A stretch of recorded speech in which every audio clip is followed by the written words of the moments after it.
Asyhadu an la ilaha illallah wa la syarikalah wa asyhadu anna Muhammadan abduhu wa rasuluhu alladzi la nabiyya ba'dah. Bapak Ibu, dulur-dulur sedaya, kakak, adik, ponakan-ponakan, ponakan putu yang dimuliakan oleh Allah Subhanahu wa taala.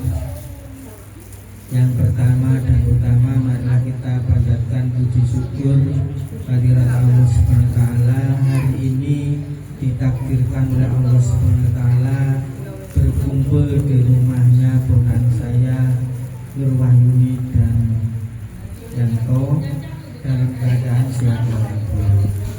Selawat serta salam marilah kita curahkan kepada junjungan kita Nabiullah Muhammad SAW, Daulah Panglima pembawa risalah kebenaran yang insya Allah menuntun kita semuanya menuju surganya Allah Subhanahu wa taala.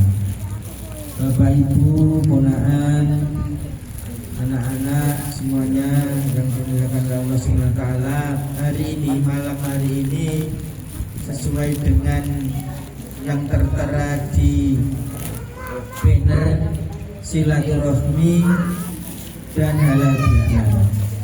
Dua hal yang mungkin ini sudah tidak asing bagi kita.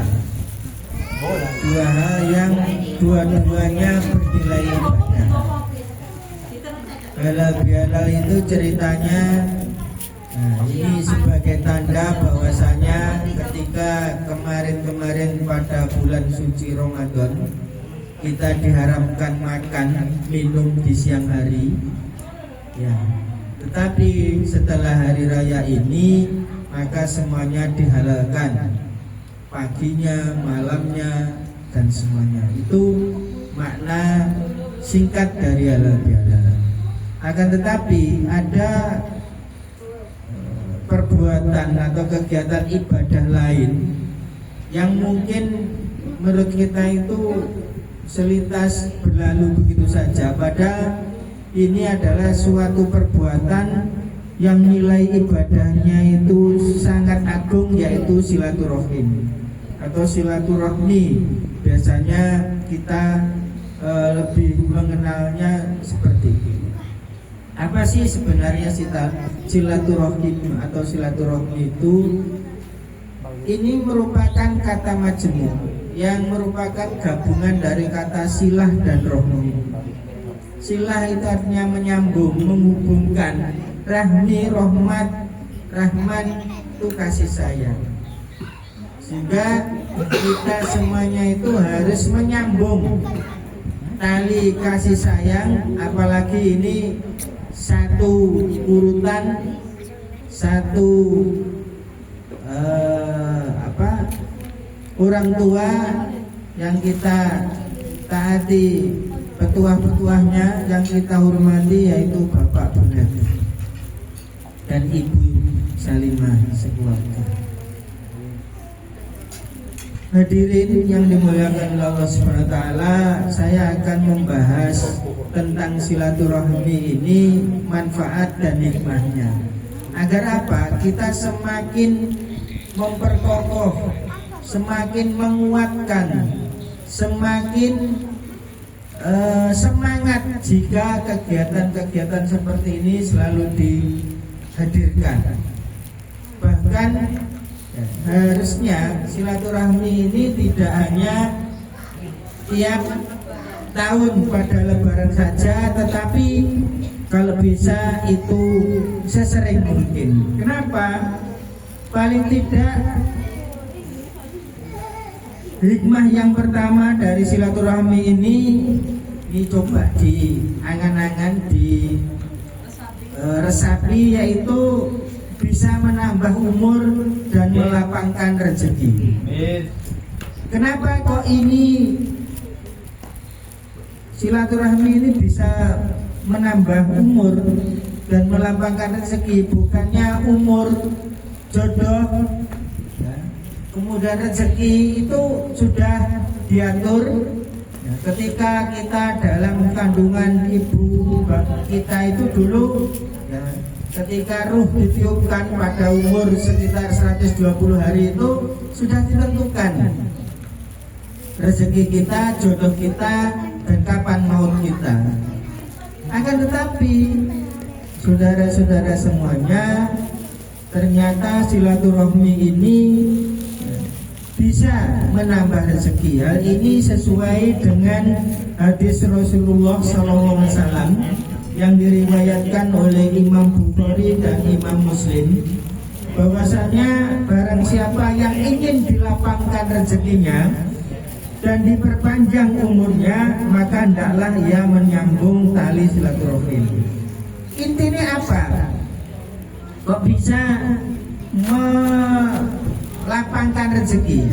Coba jenengan sekarang perhatikan di depan panjenengan semuanya.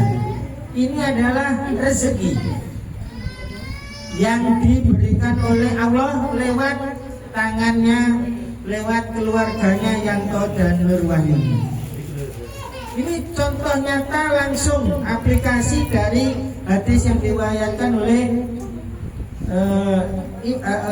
Imam Bukhari dan Imam Muslim tadi. Berikutnya juga bisa memperpanjang umur. Dengan silaturahmi ini apa maksud kok iso tambah umur ini? Karena orang yang sering jalan-jalan, yang sering bepergian, mengunjungi sanak saudara, insya Allah badannya sehat. Wong nek badannya sehat, ketemu dulur atine seneng, insya Allah gak penyakitan. Karena tidak penyakitan, maka ya umurnya bisa panjang. Maka barang siapa sing rezekine pengen akeh, ya seneng-seneng mendayu nang dulur utamanya,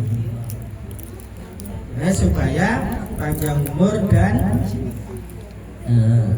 dilapangkan rezeki. Jenengan semuanya ke tempat saudara, sing ditamoni juga seneng. Karena apa?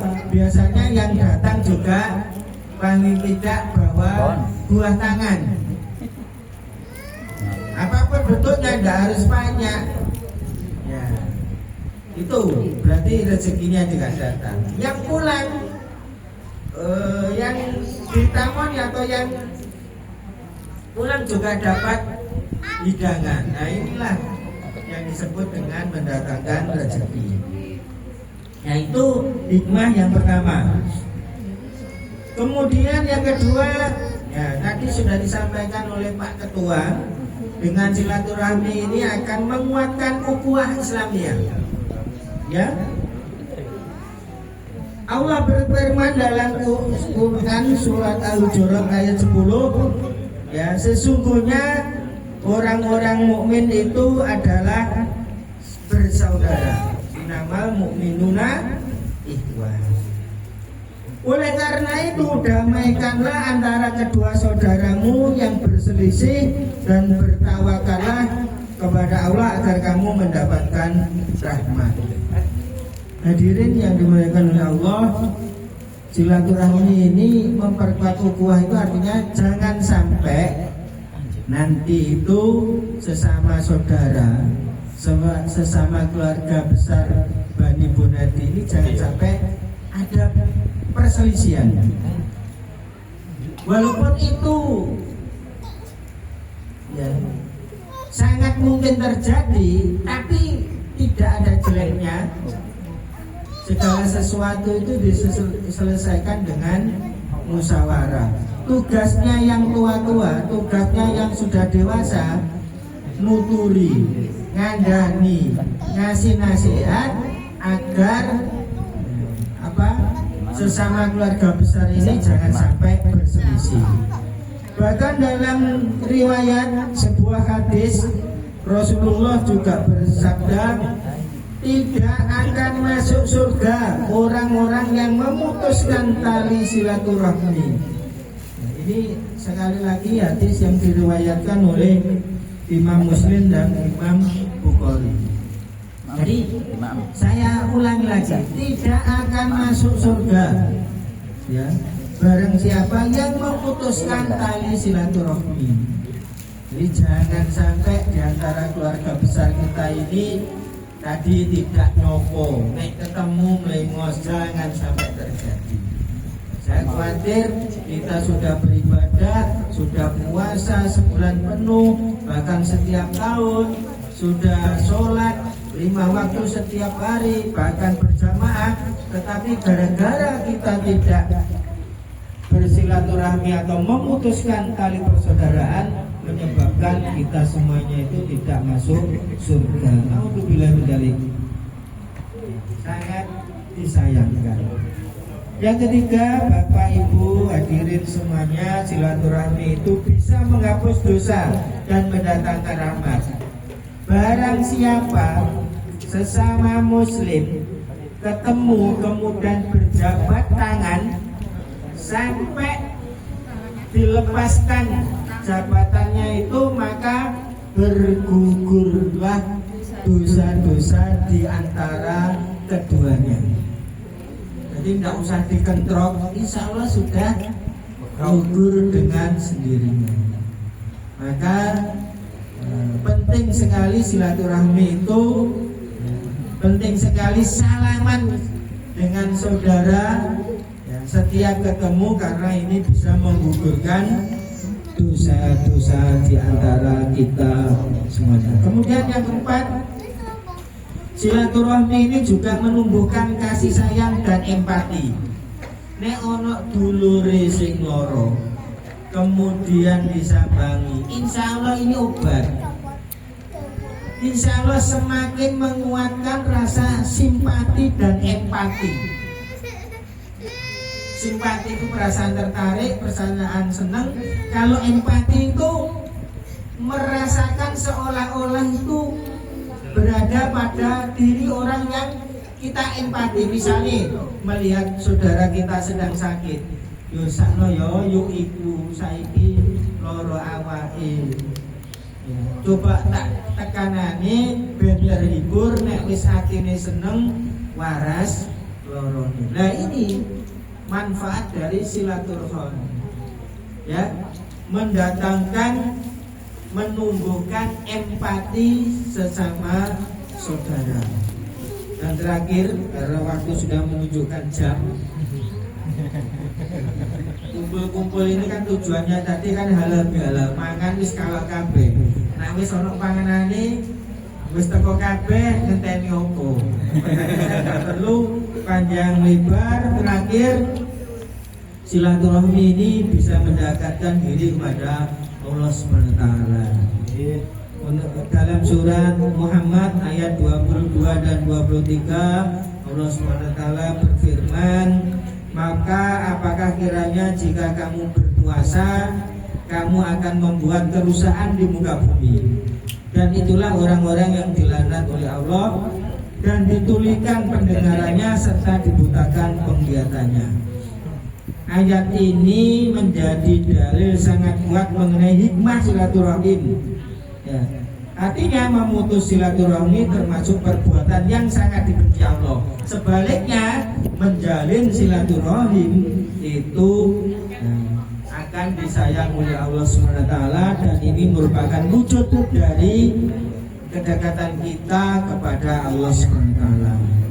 Semoga dengan adanya silaturahim ini kita semuanya dipanjangkan umur, ditambahkan rezeki, selalu sehat, selalu punya empati kepada saudara, dan insya Allah semuanya nanti seperti yang disampaikan oleh Pak Ketua, semuanya bisa berkumpul di surganya Allah SWT. Yang lebihnya mohon maaf, ikan sepat semakin cepat. Ikan sepat, ikan lele, ikan hiu di pasar minggu. Wis ngono ae. I love you.